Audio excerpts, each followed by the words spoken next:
What's going on, Dodgers Nation? D-Mac here, and we're coming at you with another episode of Designated Twitter. On today's show, we're talking about which group should the Dodgers prioritize at the trade deadline. Should it be the bullpen? Should it be the starting rotation? Should they add another bat? We want your responses as well down below. And be sure to subscribe to the Dodgers Nation YouTube channel. Hit that subscribe button, hit that notification bell, and also, like I said, give us your takes down below. And for all latest Dodgers news, head over to DodgersNation.com. Now, the next question we asked you guys over on Twitter on that Bird app is, what should the Dodgers prioritize most at the trade deadline? And I asked the staff here that question, what should the Dodgers prioritize most at the trade deadline? And here were some of their takes.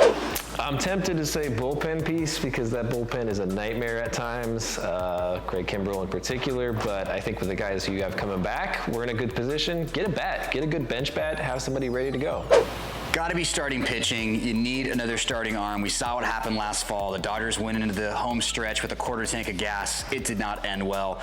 Andrew Freeman and Brandon Gomes know how to deliver the goods at the deadline. They're going to deliver a top shelf starting pitcher to the Dodgers at the deadline. The guys that are coming back that are already in the organization are all pitchers. It's easy to say, yeah, they probably need bullpen help. They could definitely use some rotation help, but they got guys in the lower rungs of the system who can pitch. They don't have any hitters ready to go. I think you got to try to find some bat to help out on the bench, help out with some left side. Hanser Alberto hasn't worked out all that great. Maybe you find somebody to help out in that regard. But yeah, I'm going with a bench piece or a offensive threat trade. I've been pushing for it. I'm going to say Martin Perez, Texas Rangers. D-Mac's hopefully going to come out with the video for that. I'm still pushing for that. So let's do that for starting pitching. Starting pitching, baby.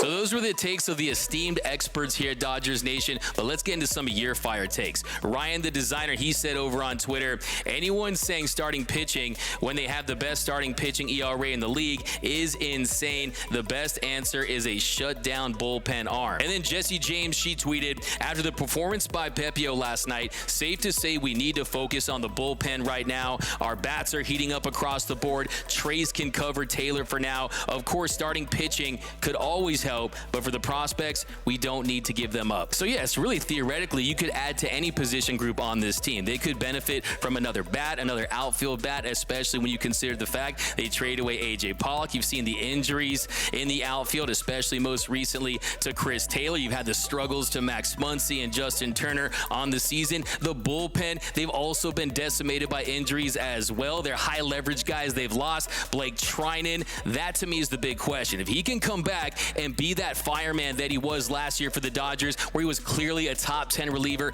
in all of Major League Baseball, that to me is the big difference maker, because if he can, that would change everything. You know Doc's going to want to use him anywhere from the 6th, 7th, 8th. Look, the game can be lost in any inning, so having him as a high leverage guy, and also if Kimbrell just can't figure it out, maybe use him as a closer on some nights. But they also lost Daniel Hudson, Tommy Kainley, he's out too at the moment. So yes, there are some bullpen pieces out there that the Dodgers could trade for, but we've seen with Andrew Friedman, he doesn't like to trade big prospects for big name relievers. I think there will be some unknown, unsung bullpen pieces that they might deal for, but I think to me, yes, there is no perfect white whale starting pitcher out there like the Max Scherzer that we saw last season, but I think with the questions to this rotation that we talked about during today's roundtable on Blue Heaven with Gonsolin's inning limit, how many innings he's pitched so far, Kershaw's health, will Buehler come back healthy, how will Dustin May look? The list goes on and on and on. We have regression with Tyler Anderson. So a lot of big questions. If you can pick up a frontline starter,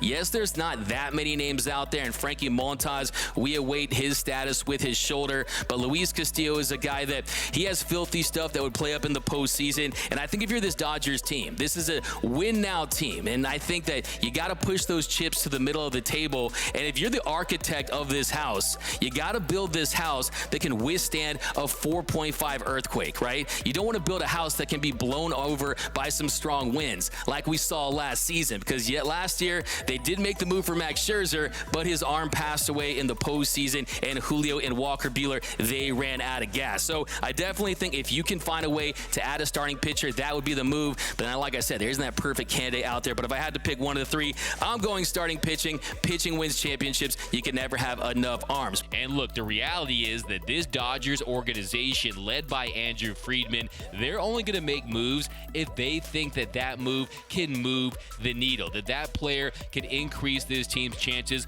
of winning the World Series, because that is the viewpoint you have to take. It's not about winning the NL West. It's not about winning the National League pennant. It's about winning the Fall Classic. It's about competing with teams like the Houston Astros and the New York Yankees, teams out there that are loaded with talent. Just look at last season. The Dodgers won 106 games, and they lost to an 88-win Braves team that went on to win the World Series. So don't get caught up on the Dodgers' current success and the success of their current starting rotation has experienced. Yes, if you look at the Dodgers rotation, they have been fantastic. A 3.04 ERA. That's the lowest in all of Major League Baseball. Tony Gonsolin has had an absolute breakout season, although you might have seen the start of some regression. Gave up 4 runs yesterday, wasn't his best outing. And then Tyler Anderson, he's been a revelation for the Dodgers as well. And you could also look at it and say, hey, it's going to feel like a blockbuster trade when some of these key players that have been missing due to injury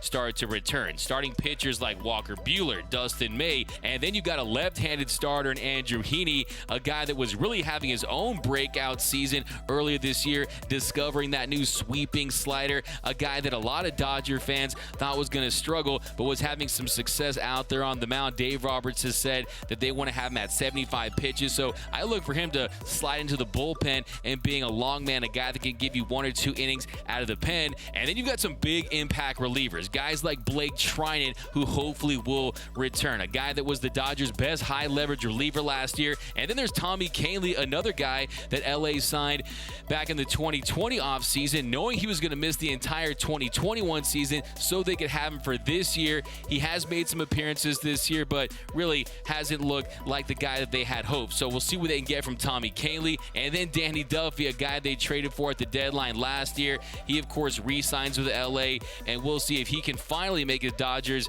debut and have an impact in some capacity. And then Victor Gonzalez, a guy that was a huge impact reliever for the Dodgers in the 2020 run to the World Series, but hasn't looked like the same guy since. Can he find his way back and have a role on this team? And then there's some key position players as well. You have lefty Edwin Rios, who's bringing that thunder from the left side, having an impact this year after an awful 2021 season where he was dealing with that shoulder injury. And then, of course, there's Chris Taylor. Clutch Taylor, a guy that you know is going to have an important role on this team in some capacity. He has dealt with some injuries this season. He did have that elbow surgery in the offseason where it limits him to playing the outfield instead of the infield. So we'll see. A lot of big question marks there. Will Walker Buehler find a way to look anything like the Walker Buehler of old? Can he regain the effectiveness of that four-seam fastball? Because his four-seam has gone from one of the best in baseball to one of the worst in baseball. And also, how will the current guys hold up? Guys like Clayton Kershaw, Tony Gonsolin,